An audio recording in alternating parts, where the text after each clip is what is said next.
मुझे अरबी मालिक ने 2 करोड़ की ऑफर दी।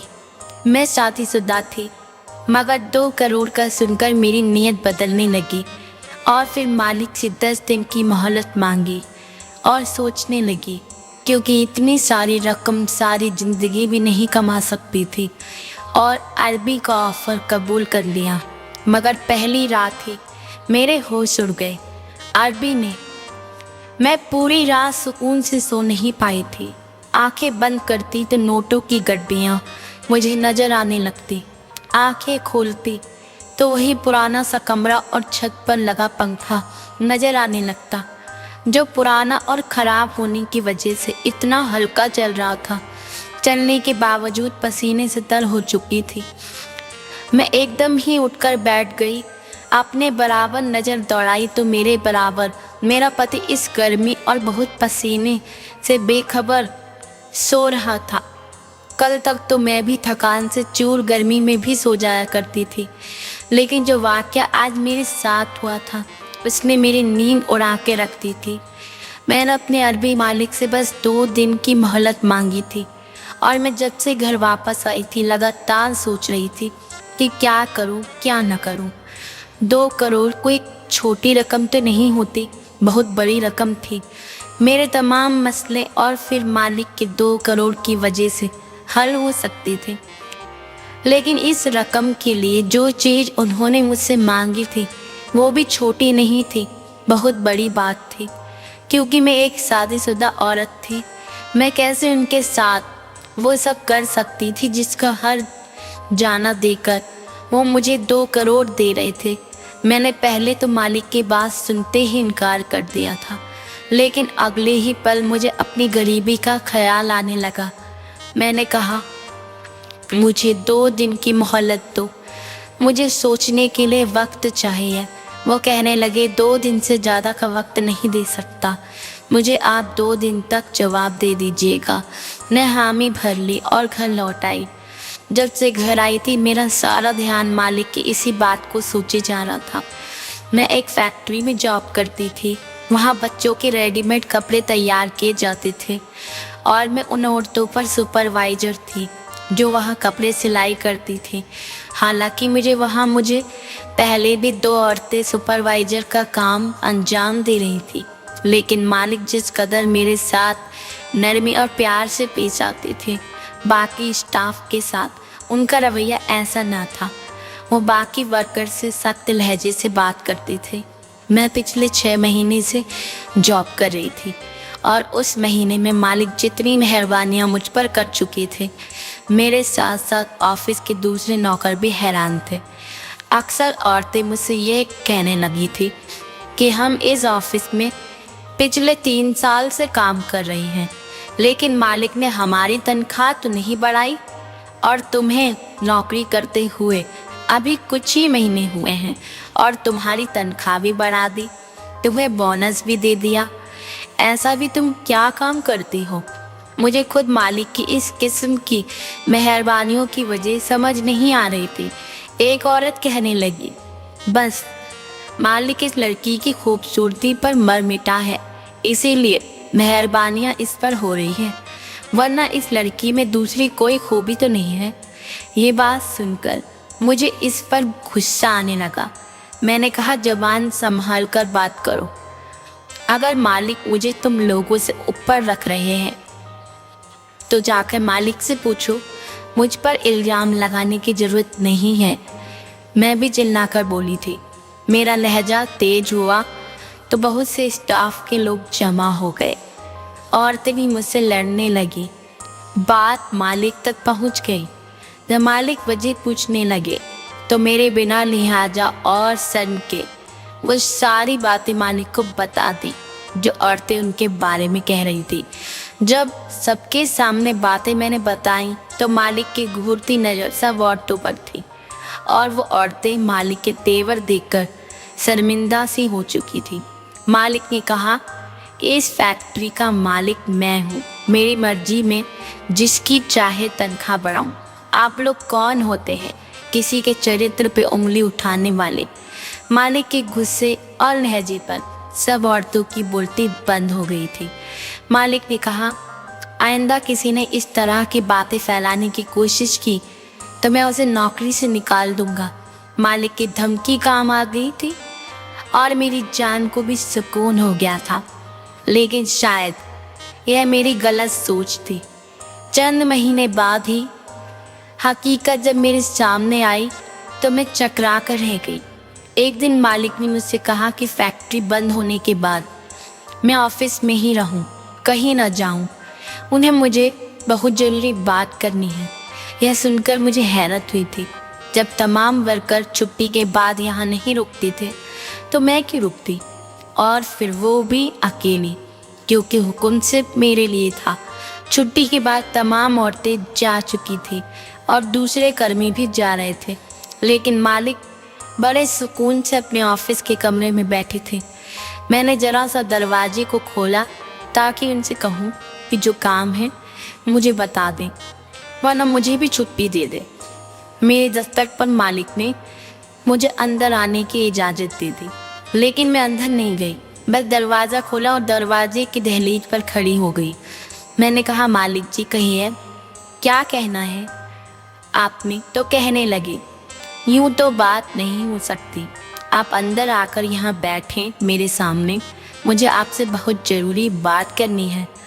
मैंने अपनी कलाई पर पहनी घड़ी की तरफ देखा और फिर गहरी सांस भरते हुए कुर्सी पर बैठ गई। लेकिन हैरत मुझे इस वक्त हुई जब मालिक ने कोई बात नहीं की, बल्कि वो तो मुझे बस गौर से देखे जा रहे थे और साथ साथ मुस्कुरा भी रहे थे। मालिक की नज़रों से मैं कुछ अजीब सी सोच का शिकार होने लगी थी। उसके बाद जो कुछ मालिक ने मुझसे कहा, मेरा तो दिमाग खोल के रह गया था। कहने लगे कि आप वाकई बहुत खूबसूरत है, आपको देखकर तो मेरी तबीयत खुश हो जाती है।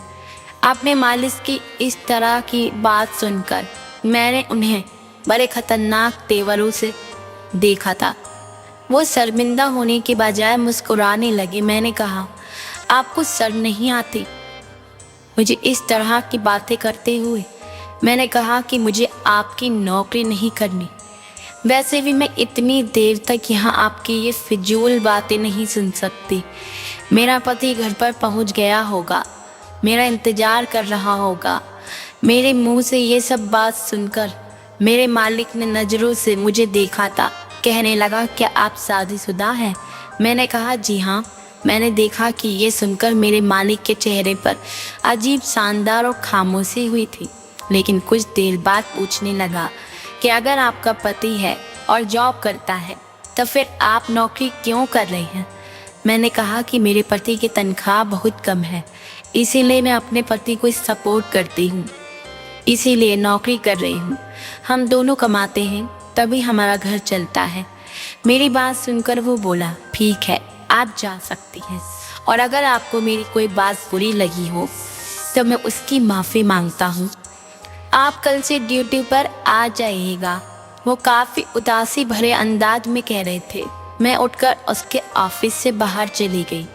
मेरा पति भी नौकरी करता था और मैं भी। हमारी शादी को 1 साल हुआ था, लेकिन हमारी अभी तक कोई औलाद ना थी और हम भी अभी पैदा भी नहीं करना चाहते थे। उसके लिए हमारे हालात इस बात की इजाज़त नहीं दे रहे थे। हम चाहते थे कि पहले दोनों नौकरी करके अपना घर खरीद लें, अपनी तंगी दूर करके फिर ही हम औलाद के बारे में भी सोचेंगे। इस मामले में हम दोनों पति पत्नी की एक ही राय थी। कुछ दिन तो मेरा मालिक खामोश रहा, लेकिन कुछ दिन बाद उसने मुझसे कहा कि वो मुझसे बहुत ज़रूरी बात करना चाहता है। मैंने कहा कि आप मुझसे क्या बात करना चाहते हैं? वो कहने लगा कि मैं बहुत मजबूर हूँ, अगर आप मेरी मजबूरी हल कर दें तो मैं आपकी परेशानी को दूर कर सकता हूँ। मैंने पूछा कि आपकी बात का मतलब नहीं समझी, और मैं वाकई ही नहीं समझी थी। फिर जो बात उसने मुझे बताई वो सुनकर मेरा दिमाग चकरा गया। उसने कहा कि वो मुझे अभी के अभी 2 करोड़ की रकम देने को तैयार है, लेकिन मैं बदले में मुझे उसकी बात माननी पड़ेगी। वो बात इतनी मामूली सी तो ना थी जो मैं मान जाती। पहले तो मैंने झट से इनकार कर दिया, लेकिन उसने मुझे कहा कि मैं इस सोच कर जवाब दूँ। मैं सोच में पड़ गई थी क्योंकि ये रकम बहुत बड़ी थी और मेरी ज़रूरत और मसले का हल भी थी। इसीलिए मैंने 2 दिन की मोहलत मांगी। फिर जैसे ही मैं उठकर उसके ऑफिस से बाहर जाने लगी, उसने मुझे कहा कि वो 2 दिन से ज़्यादा का टाइम मुझे नहीं दे सकता है। मैं उस 2 दिन के अंदर अंदर उसे जवाब दे दूँ। मतलब ये था कि मुझे अब अपने पति से ये बात करनी थी। अब तक हम दोनों पति पत्नी एक दूसरे का साथ दे रहे थे और एक दूसरे को समझकर अपने हालात को बेहतर बनाने के लिए दोनों ही दिलो जान से मेहनत कर रहे थे। लेकिन अब जो बात मुझे अपने पति से करनी थी वो छोटी नहीं थी। मुझे 80% इस बात का यकीन था कि वो इनकार कर देंगे। बस 20% की उम्मीद थी कि शायद मान जाए और मुझे समझने की कोशिश करे। अगर मेरा पति मेरी बात मान जाता तो बस 1 साल की बात थी। उसके बाद तो हम माला माल हो जाते और बड़ी खुशहाल जिंदगी जी सकते थे। लेकिन वो बात इतनी भी आम नहीं थी कि मैं अपने पति से बेझिझक होकर कहती। मुझे तो ये भी डर था कि कहीं गुस्से में वो मेरे मुंह पर थप्पड़ ही ना मार डाले, क्योंकि बात उसकी इज्जत पर जाकर लगती और कोई भी मर्द अपनी इज्जत पर ऐसी बात बर्दाश्त नहीं करता। मेरी पूरी रात आंखों में गुजरी थी। मैं बस यही सोच रही थी पति से कैसे बात करूं। मेरे पास से 2 दिन थे जिसमें मुझे एक ऐसा फैसला करना था। हमारे खर्चे ज़्यादा थे और पैसे कम थे। जो हमारी हालत थी, हम तो दोनों मिलकर काम करते थे। तब जाकर महीना गुजरा था। इस तनख्वाह में हम कभी भी अपना घर नहीं बना सकते थे। हालांकि मैं मेहनत इसीलिए कर रही थी ताकि पैसों को जमा करके हम अपना खुद का घर खरीद के किराए के घर की झंझट से हमारी जान छूट जाए। मैं फैक्ट्री में भी गायब दिमाग सी हो गई थी और दिमाग बस एक बात सोच जा रहा था कि ऐसा क्या करूं कि मेरा पति मेरी बात मान जाए। रात को मैंने अपने पति के पसंद का खाना बनाया। उसे देखकर तो उनका चेहरा चमक सा गया था। फिर कहने लगे, ये चीज़ मत बनाया करो, इतनी महंगी चीज़ जब बनाती हो। हमारे घर के हालात कैसे हैं, यही पैसे हमारे 4 दिन का सादा खाना बनाने में लगते हैं। तुमने 1 दिन में ही इतना अच्छा खाना बना लिया है। उसने प्लेट में खाना उतारते हुए कहा। मैंने कहा कि क्या हम सारी ज़िंदगी यही सोचते रहेंगे कि यहाँ से पैसे बचा लें तो वहाँ काम आ जाएंगे। कभी ये नहीं सोच सकते कि हम बिना सोचे समझे पैसा खर्च करें, जो चीज़ चाहे खाए, जो जी चाहे खरीदे। मेरी बात सुनकर वो कहने लगे, हालात तुम्हारे सामने ही हैं, हमारे नसीब में यह सब ऐसा नहीं है। उसने रोटी का निवाला तोड़ा और खाने लगा। मैंने कहा कि मुझे एक ऑफ़र हुई है कि अगर तुम मेरा साथ दो तो हम 1 साल में करोड़पति हो सकते हैं।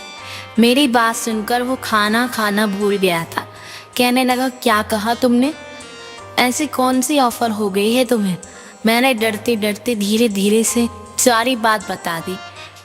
बड़े खामोशी से उसने मेरी बात सुनी थी, लेकिन खाना वही छोड़ दिया था। यह देखकर मेरा दिल धक कर रहा था। कुछ देर कुछ नहीं बोला, सोचता रहा, मेरी तरफ देखता रहा। मैं उसके जवाब के इंतजार में थी, समझ नहीं पा रही थी कैसे पूछूं या नहीं पूछूं। फिर मैंने कहा कि मैं सोच रही हूँ कि कल जाकर अपने मालिक को इनकार कर दूँ। यह बात सुनकर उसने मेरी तरफ देखा, कहने लगा, तुमने मुझे बहुत बड़े इम्तिहान में डाल दिया है, लेकिन जो रकम तुम्हारे मालिक ने कही है वो रकम इतनी ज़्यादा है कि मैं समझ नहीं पा रहा कि तुम्हें क्या जवाब दूँ। शायद वो भी मेरी ही तरह उलझा हुआ था और उस परेशानी से गुजर रहा था जिससे मैं समझ नहीं पा रही थी। उसकी भी समझ नहीं आ रहा था कि क्या करे और क्या ना करे। फिर उसने मुझे कहा कि ठीक है, तुम अपने मालिक की बात मान लो। असल में मेरे मालिक ने यह कहा था कि वो बे औलाद है और उसकी बीवी बांझ है, उसे औलाद नहीं हो सकती और वो अपनी बीवी को छोड़ नहीं सकता, क्योंकि सारा कारोबार और दौलत उसकी बीबी के नाम है। वो कहने लगा कि इसे खूबसूरत बच्चा चाहिए, और क्योंकि मैं खूबसूरत हूँ, मुझे देखकर उसको यह ख्याल आया था, इसीलिए मैं तुम पर ज़्यादा मेहरबानियाँ कर रहा था। अगर तुम शादीशुदा ना होती तो तुम मुझसे शादी के बाद, बच्चा होने के बाद तलाक ना लेती, लेकिन मुझे सिर्फ औलाद के लिए शादी करनी है। अब तुम शादीशुदा हो तो मुझे इस बात की फिक्र नहीं। अगर तुम्हारा पति राजी हो जाए तो वो तुम्हें तलाक दे दे और मैं तुमसे शादी कर लूँगा। जैसे ही मेरी औलाद होगी मैं तुम्हें तलाक दे दूँगा। तलाक होते ही तुम्हारा पति तुमसे दोबारा शादी कर लेगा। 2 करोड़ एक अच्छी खासी रकम है, जिनमें तुम दोनों पति पत्नी के हालात बेहतर हो सकते हैं। यह वो बात थी जो मेरे मालिक ने मुझसे कही थी। पति को भी एतराज़ ना था, इसीलिए मैंने भी जाकर अगले ही दिन मालिक को अपने पति की रजामंदी दी। फिर ऐसा ही हुआ था, मेरे पति ने मुझे तलाक दे दी और मालिक ने मुझसे शादी कर ली। इस दौरान मालिक मुझे अपने घर ले गए थे। उसकी बीवी बहुत खूबसूरत थी, लेकिन मुझे देखकर अपने चेहरे का रंग गुस्से से बदल लेती थी। तुम मुझे मजबूरन बर्दाश्त कर रही थी और मुझे भी मालिक से मोहब्बत ना थी। मेरा मकसद भी पैसों को वसूल करना था। अभी मेरी शादी को 2 महीने गुजरे थे कि मैं उम्मीद से हो गई। मुझे तो खैर इस बात से कोई ख़ास खुशी हासिल नहीं थी, क्योंकि मालिक मेरी मजबूरी था, मेरा प्यार नहीं। मुझे अभी भी अपने पति से ही मोहब्बत थी, लेकिन मालिक बहुत खुश था। वो मेरा पहले से बहुत ज़्यादा ख्याल रखने लगा था और उसकी बीवी भी बहुत खुश थी। वो मेरे खाने पीने का बहुत ख्याल रखती थी। खुद मुझे अपने सामने जूस पिलाती, कभी दूध पिलाती, मेरी दवाइयाँ मुझे वक्त पर देती। मैं दिन ब दिन महीने गिन गिन कर गुजार रही थी ताकि जल्द से जल्द बच्चा हो और मेरी जान छूटे, मुझे पैसे मिले और मैं अपनी ज़िंदगी में ऐसे अपने पति के साथ गुजारूं और फिर अपने पति से बच्चा पैदा करूं। जब भी मैं अपने पति को फ़ोन करती, वो बेहद उदास सा हो जाता, कहने लगता, मैंने तुम्हें कह तो दिया था, लेकिन मुझे यह सब सहन नहीं हो रहा है। मुझे एहसास हो रहा है ये कोई मामूली सी बात हरगिज नहीं थी। मैं उससे कहती, अब तो बहुत कम वक्त रह गया है, क्यों दिल बड़ा कर रहे हो, बस कुछ ही महीना की बात है। जैसे ही बच्चा होगा मालिक मुझे तलाक दे देंगे और मैं फिर तुमसे शादी कर लूँगी और हमारी ज़िंदगी की तमाम मुश्किल दूर हो जाएगी। हम बहुत खूबसूरत सा घर खरीदेंगे जिसमें हम हर ऐसो आराम होंगे, गाड़ी लेंगे, घूमेंगे फिरेंगे। मेरी बात सुनकर वो फ़ोन बंद कर देता था। मेरी आंखों में तो जैसे वो ख्वाब सजने लगती थी। जैसे जैसे वक्त गुजर रहा था, मैं यही सोचती जा रही थी कि 2 करोड़ मुझे कैसे खर्च करने हैं। फिर वो वक्त भी आ गया था, मेरा इंतज़ार ख़त्म हुआ। मैंने एक बेटे को जन्म दिया था। बच्चा होते ही मैंने बच्चे को मालकिन के हवाले किया और खुद अपने पति के पास चली गई। लेकिन घर के दरवाजे पर दस्तक देते मेरे हाथ थक गए थे, लेकिन किसी ने दरवाज़ा ही नहीं खोला। मैंने मोहल्ले वालों से कहा दरवाज़ा तोड़ दे। मुझे पता था कि मेरा पति इस वक्त घर में ही होता है, कहीं नहीं जाता। फिर वो क्यों दरवाज़ा नहीं खोल रहा था? मेरा दिल बहुत डर गया था। मोहल्ले वालों ने जैसे ही दरवाज़ा तोड़ा तो मेरा पति सहन में गिरा पड़ा था। मैंने चीखना चिल्लाना शुरू कर दिया, लेकिन बहुत देर हो चुकी थी। वो मेरा गम बर्दाश्त नहीं कर पाए थे। वो इस दुनिया से चल बसे थे। मैंने रोते हुए 4 दिन गुजार दिए थे।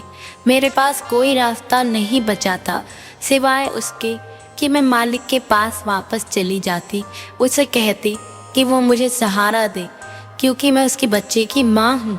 लेकिन जैसे ही मैं मालिक के घर पहुँची, मालिक बहुत खुश था। अपनी बीवी को अपने गले लगाकर, बच्चे को भी गोद में उठाकर प्यार कर रहा था। मुझे देखकर मुस्कुराने लगा, कहने लगा, बहुत जल्दी थी तुम्हें अपने पति के पास जाने की। अरे अपने 2 करोड़ का चेक तो ले जाती, जिसके खातिर तुमने यह सब किया है। उसने जेब से चेक निकाल कर मुझे थमा दिया और साथ में एक पेपर भी कहने लगा, ये तुम्हारा आज़ादी का फरमाना है, मैंने तुम्हें तलाक दे दी है, तुम जा सकती हो। यह सुनकर तो मेरे दिमाग से धमाके होने लगे थे। पैसे तो आ गए, लेकिन मैं बेसहारा हो गई थी, अकेली रह गई थी, जिसके खातिर मैंने इतना बड़ा कदम उठाया। ना तो वो पति ही रहा था और ना ही मैं मालिक की शादी में रही थी। इस लालच ने मुझे मेरा साथ ही छीन लिया था। इसीलिए कहते हैं, इंसान को लालच में कोई कदम नहीं उठाना चाहिए। धन्यवाद दोस्तों।